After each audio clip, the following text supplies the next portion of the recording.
আসসালামু আলাইকুম। আপনারা দেখতে পাচ্ছেন আমি একটি মেলায় চলে আসছি। তো আমাদের মুখরোচক খাবার বলতে মিষ্টি জাতীয় অনেক খাবারই রয়েছে। জিলিপি থেকে শুরু করে মিষ্টি, দানাদার এসব খাবার এই মেলায় ভরপুর রয়েছে। এই যে আপনারা দেখতে পাচ্ছেন অনেক সুন্দর দোকান, বিশাল বড় দোকান, কাস্টমারেরও অভাব নেই। দেখুন এই কাকা মনের আনন্দে রুটি দিয়ে মিষ্টি দিয়ে খাবার খাচ্ছে।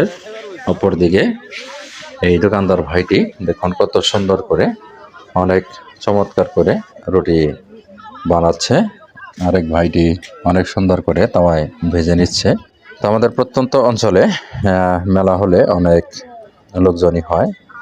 তো যেহেতু আমরা গ্রামের মানুষ, গ্রামে থাকতেই ভালোবাসি, তো আমাদের গ্রামীণ রুটি বলা চলে। দেখুন হাতে থাবড় দিয়ে রুটি কত সুন্দর করে রেখে দিল। এই রুটিগুলোই এই যে কাকা দেখুন কত সুন্দর করে আনন্দের সহিত সে খাবার খাচ্ছে।